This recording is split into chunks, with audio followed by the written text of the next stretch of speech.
খবর আসলে কি বলুন তো? খুব সহজ কথায় যদি বলা হয় তাহলে খবর হলো সমাজের আয়না।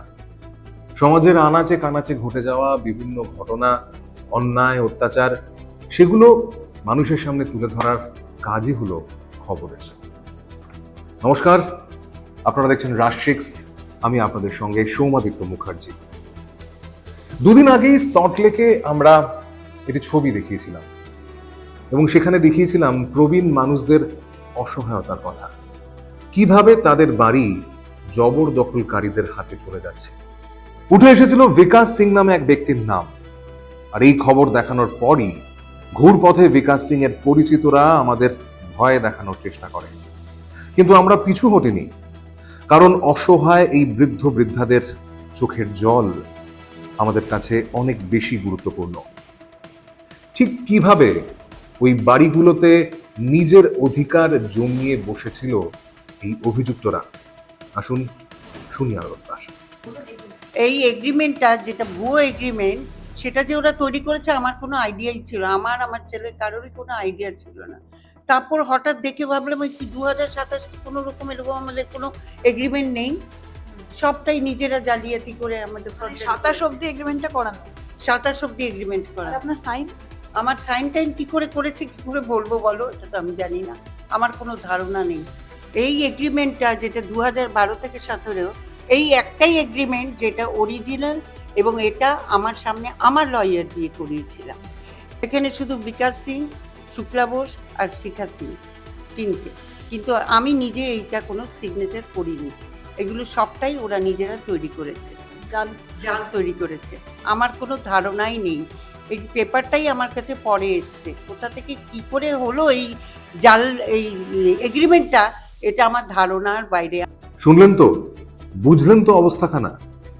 এবার শুনুন আরো একজনের কথা।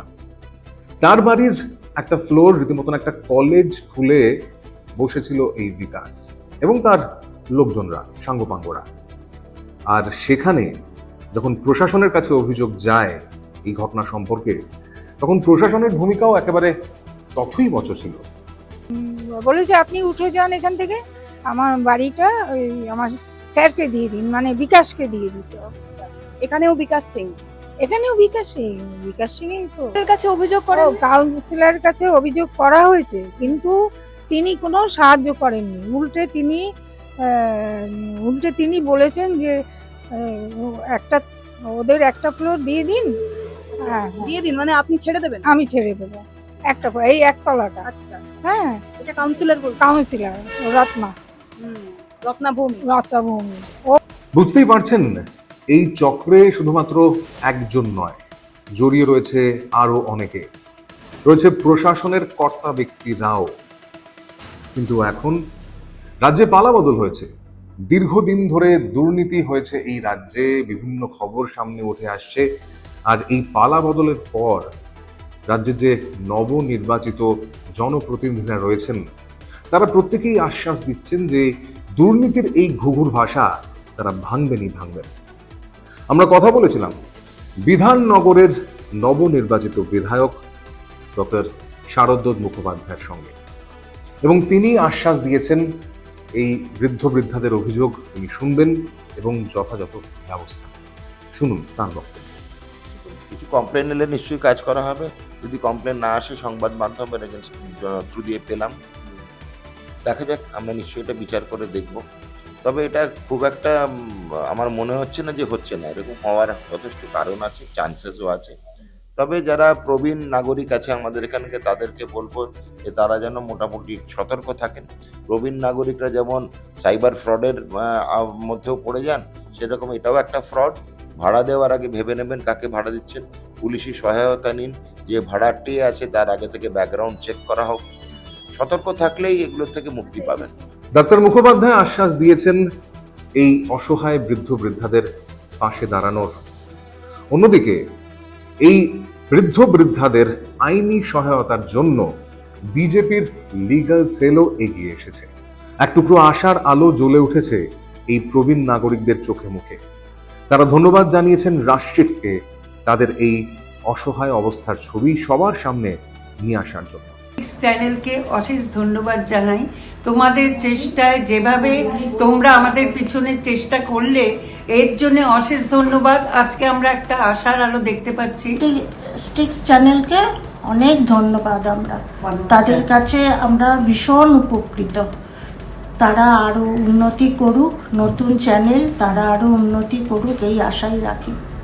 তো চ্যানেলের থেকে লোক এসছিলে, তোমরা এসে এই আমাদের অনেক বিকাশের হাত থেকে বাঁচাবার জন্য অনেক চেষ্টা করে কথা বলে গেছো, আর তোমরা আমাদের অনেক সাহায্য করেছো। এই জন্য তোমাদের ধন্যবাদ, আর আশীর্বাদ করি তোমরা যেন আরো বড় হতে পারো।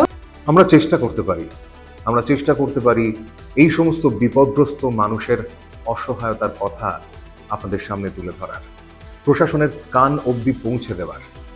কিন্তু এই কাজটা আমাদের একার দ্বারাও হয়তো সম্ভব হয়ে উঠতো না যদি না আমরা আপনাদের অর্থাৎ রাজ6-এর দর্শকদের সাহায্য না পেতাম।